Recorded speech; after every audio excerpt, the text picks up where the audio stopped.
Good howdy folks, welcome back to another James Blackburn experience. Today I'm at Mariposa Park in northwest Albuquerque. We are doing an anti-bully event and I'm here as a guest speaker to share my story, at least part of it. What's today's date, you might wonder? Sunday, August 27th, 2017. Behind me is the pavilion that they have for this event today, so I'll show you what I can.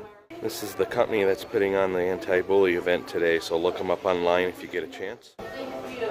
That girl a lifesaver.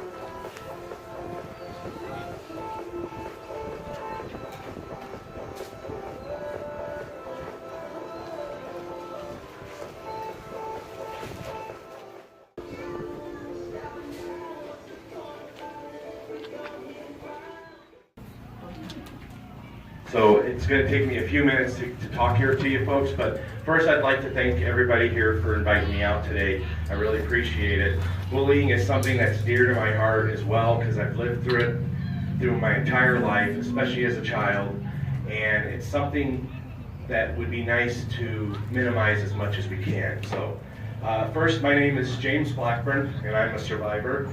I've survived many things throughout my life, but bullying shouldn't be one of them. Unfortunately, it is. I was a victim of bullies throughout my entire childhood and well into my adult life. It made my life horrible, and even now at age 46, it still has an impact on my daily life. Those old scars never seem to heal 100%, like you were saying. They're emotional scars, and they kind of linger, unfortunately. However, I am a good example of someone who has overcome adversity to still become successful despite the bullies. I'm a living example of someone who never gave up and never surrendered, even when everyone I knew was telling me to give up and that I would never go anywhere, even my own family. I'm here to share some of my story and hopefully inspire some of you to overcome difficult situations in your life. We have to remember that not every bully is a bad person, and not every bad person is a bully. I kind of like that line there. That's original. You guys like that too? Yeah. Sometimes a bully is a person who needs more love from us. Sometimes they haven't had anyone else actually treat them with dignity or respect. A lot of bullies are actually victims themselves. Some of the bullies throughout my life eventually became good friends with me because I gave them something they hadn't experienced before: love and compassion. It wasn't always easy, and sometimes that road led to pain and suffering, but I almost never wavered, and I always tried to stay on the right path. I could very easily come up here and tell you all that the right thing to do is fight back against bullies. And in some cases, people might need to defend themselves. However, 99% of the time, violence and retaliation never solves a problem. You can't fight bullies with being a bully. You can only share understanding and love. And it may take a long time, but in the end, love is the common thread of humanity that holds us all together. Now, bullies during my school years were really bad. Beatings, robberies, intimidation, even being locked inside a locker several times. You'd think I lived in the inner city. I actually lived in a small town, and the same thing happened. It doesn't matter where you're at. Bullies come in all shapes and sizes. I was a small child, and I was considered a nerd in the 1980s when that was still looked down on. It's not like nowadays being a nerd is kind of cool. In the 80s, you were beaten up for that. I couldn't stand up for myself because of my smaller size, which led to more beatings and intimidation. As a child, I couldn't understand why people were mean to me. I hadn't done anything to them, yet they felt the need to torture me. But I had a small handful of good people who helped me overcome my past and move forward as an adult. To those people, I will forever be thankful. I feel like I'm an inspiration to other victims of bullying. Being a bully is something we can overcome if we never give up and never surrender. As mentioned, I was a small child, but I grew up into a large person that you see before you, and now 6'3" and 220 pounds. Bullies target me a lot less now, but I still feel like I can help. That's my whole reason for being here today and sharing my story with you. I've had a few friends who were victimized like me, and they ended up committing suicide. I miss them still dearly to this day. Don't let bullies win by doing this. We can all overcome. And now, if you ask me what do I do for a living now, I work in the movie and television industry. And I've done pretty well with it, even winning an Emmy Award last October for my work on a TV show. Working in my dream career wouldn't have been possible if I let the bullies win by giving up. Remember to never give up and never surrender. This pertains to bullies and life in general. Keep moving forward and life will move forward for you. At age 46, I've been through a lot of good and bad experiences in life. So I want to help others so they may not have to live through the same thing. Now for a minute, I would like to address what bullying does to good people.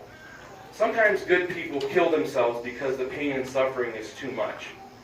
Sometimes a victim becomes a bully, and that path only leads to more hate and anger.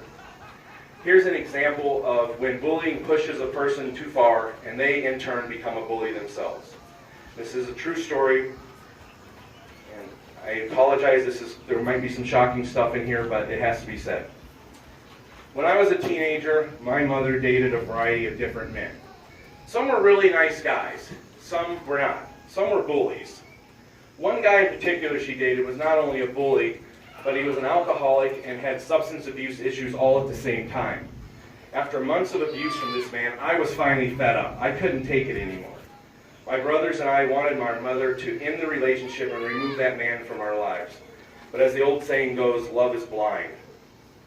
My mother refused to see what this man was, a bully and a substance abuse issue person. One night he came home completely wasted again and feeling very aggressive. I mentioned it to my mother again, and then he just started punching me in the face. Mind you, I was still a teenager at this point. It was very hard for me to defend myself against a grown man. He hit me so hard that my lower teeth came through my lower lip, and I still hold the scar under the beard here to this day. Everyone was yelling while the fight was happening.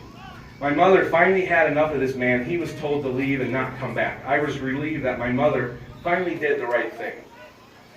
So fast forward to the next day. I come home and his car is in the driveway.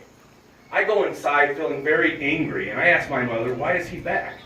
She proceeded to tell me that it was my fault for the beating and that I had it coming. And a mother turned her back on her child and chose, this part's hard for me, chose an abusive and angry man over her own son. I was truly upset, and I told my mother, as long as he's here, I won't be. I left the house and proceeded to live in my car for 9 days while parked at a local church. After 9 days, I was tired, hungry, and barely surviving, so I had to return home. My feelings for my mother's boyfriend had not changed except for me getting more upset about the situation. That first night back was a tough one for me. The guy was sleeping in bed next to my mother and acting like nothing had ever happened. I looked into their bedroom and was filled with anger and disappointment. My emotional state was not good at this moment, and I was not in my right mind. This was the point where I almost let a bully turn me into being one of them. I went into the kitchen, and I found the biggest and sharpest knife I could. I went to my mother's bedroom, and I stood over her boyfriend with this knife. I wasn't going to let him stay another day on this planet and potentially hurt someone else, especially my own family. In my head, I thought it was okay to do this because he wasn't a good person and would probably victimize others in the future. I stood there with his knife in hand, hovering over his sleeping body, ready to do the unthinkable. It was at that point I had a feeling come over me, and I realized what I was about to do. My emotions had gotten the better of me. Was killing this guy really the right thing? Was going to prison for the rest of my life worth it? I decided I needed to overcome these feelings and be the better person. I realized at that moment that hatred and violence against hatred and violence never works. It just leads to more victims. I made a decision also at that point that I would never allow a bully to turn me into a bully again. That I would share love and understanding instead. Eventually my mother did end the relationship with that man, and my relationship with my mother has repaired much since then. And I'm really glad that I rose above it all, because years later I bumped into that same man.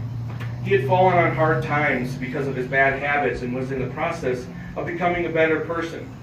We had a long talk, and he apologized for his behavior and only wanted me to know he regrets his past. We became friends at that point, and all was forgiven. However, if things had gone differently, he would have been dead and I would have been in prison.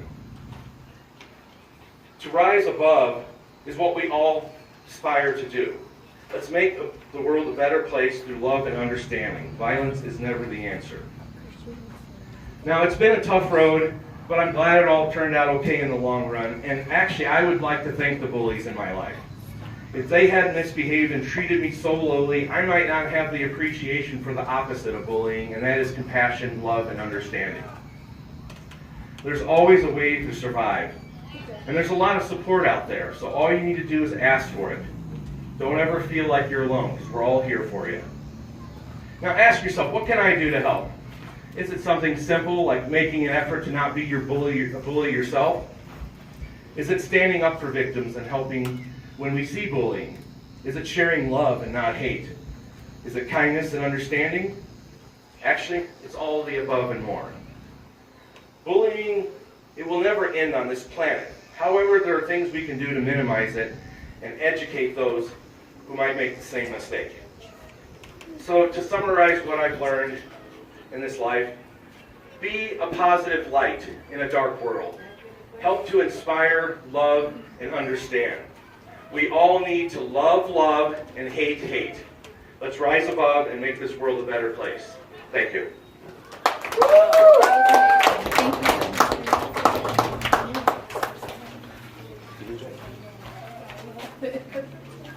Thank you. And then to James Blackburn for your participation in the Lady Godiva Beauty Anti-Bullying Campaign, for sharing your story and for taking a stand against bullying. Thank you so much. I appreciate it.